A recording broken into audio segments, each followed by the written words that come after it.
자, 17론 중 비견과 겁재를 먼저 봅니다. 순서대로. 자, 서설이죠. 비견이란 어깨를 나란히 한다는 말로서 나와 음양오행이 모두 같은 것으로 내가 갑이면 갑, 내가 정이면 정을 말하고, 겁재란 나와 오행은 같으나 음양이 틀린 것으로 내가 갑이면 을, 내가 정이면 병을 말하며 이들을 묶어서 비겁이라 부른다. 그랬습니다. 앞에서 이것이 숙제가 되어 있어야 이게 바로바로 나오겠죠. 남자 대 남자나 여자 대 여자 같은 동성끼리는 비견 관계가 될 것이고, 여자 대 남자 같은 이성 관계는 겁재 관계가 될 것이다. 그랬습니다. 네, 그럴 것 같아요. 인간 대 인간뿐 아니라 가정 대 가정, 나라와 나라 역시 비견 또는 겁재 관계가 될 수 있으며, 수많은 동식물 또한 종족 보존을 위한 치열한 경쟁 속에서 공생과 균형을 유지하면서 중화를 향한 흐름을 보여주고 있는 비견과 겁재의 관계이다. 그랬습니다. 이 경쟁을 의미하는 내용일 듯 싶어요. 지금 보니까 여기서 보면 인간 대 인간뿐 아니라 가정 대 가정, 나라와 나라, 이런 경우는 같은 나라인 것 같아도 역할 분담에 따라서 갑이 대 비견이 될 수 있고 겁재가 될 수도 있다. 그런 의미가 포함되어 있습니다. 비겁은 나와 같은 오행이다. 따라서 내가 원하는 것은 같이 원하고 내가 싫어하는 것은 같이 싫어한다. 농사 지을 토지가 많으면 비겁이 필요하지만 토지가 조금밖에 없는데 비겁이 많다면 비겁을 덜어내야 한다. 그랬습니다. 그래서 내용들이 굉장히 좀 세밀하게 들어가면서도 중요해요. 이 말은 그 때에 따라서는 천군만마와 같은 동맹자가 될 수 있지만 반대로 가장 무서운 경쟁 상대가 될 수도 있음을 의미한다.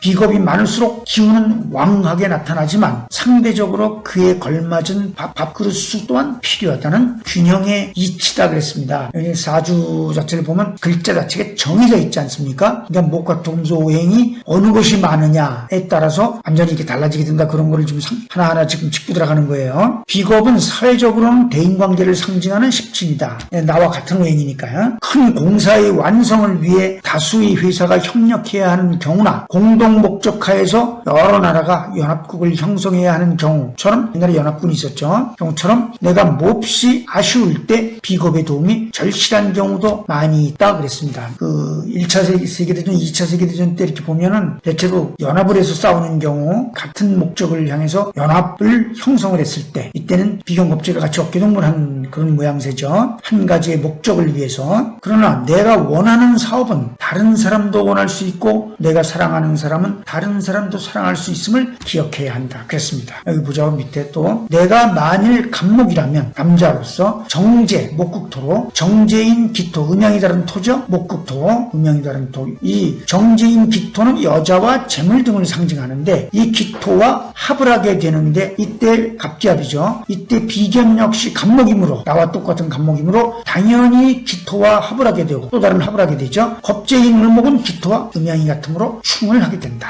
그랬습니다. 관계가 한 사주 안에 같이 있을 때 얘기예요. 반대로 여자 쪽에서도 내가 기토라면, 여자가 기토라면 나와 합을 하는 내 남자는 갑목, 합을 하는 갑목인데 정관이죠. 갑목인데 비견인 기토 역시 내 남자와 합을 하는 내 남자의 여자가 될 수 있다. 그랬습니다. 내가 기토인데 내가 합을 하는 갑목과 나랑 짝인데 또 다른 여자가 기토라면 역시 내 짝과도 역시 같은 짝이 될 수 있다. 그런 뜻이죠. 비견을 한번 먼저 보겠습니다. 장점입니다. 비견이 발달하면 스스로 왕하다. 자신감이 충만하고 주체성이 강하며 추진력과 결단력이 좋고 과감성이 있으므로 통솔력 또한 갖추고 있다. 그랬습니다. 일단 장점만 보는 거죠. 비견은 신중하고 정직하며 신념이 강함으로 의리가 있고 그에 따른 신용이 좋다. 넘치는 자존심과 자신감으로 인해 지속해서 사람들의 관심을 받고 싶어하며 자기의 능력을 남에게 보여주려는 심리가 있으므로 칭찬에 예민하다. 그랬습니다. 비견이 일단 왕하면 내가 좀 자신감이 넘치게 되고 그렇게 되겠죠. 고지식한 자신감과 명예우로 인해 남을 잘 믿는 습성이 있으나 이것은 장점이라기보다는 단점으로 나타나는 경우가 많다. 그랬습니다. 단점을 보면요. 비견이 부정적이거나 과다하면 특히 고집이 세고 독선적이며 사교성이 약하므로 호감을 얻기 어렵다. 따라서 자기 주장이 강하여 논쟁이 잦을 수 있으며 지시받기를 싫어하므로 배려심이 부족하고 그에 따른 융통성 또한 부족하므로 타협에 익숙하지 못하다. 그렇겠죠. 아무래도 고집이 있고 또 왕하니까 내가 세게 나를 강하게 생각을 하게 되고 그러니까 자연히 이게 자긍심이 바깥으로 많이 배출되게 되죠. 그럼 잘난 척한다 소리를 듣게 되고요. 밖에서 볼 때는 넉넉하면서 자상해 보일 수 있으나 고집이나 독선으로 인해 가까운 사람들을 피곤하게 하는 성향이 있다 그랬습니다. 장점으로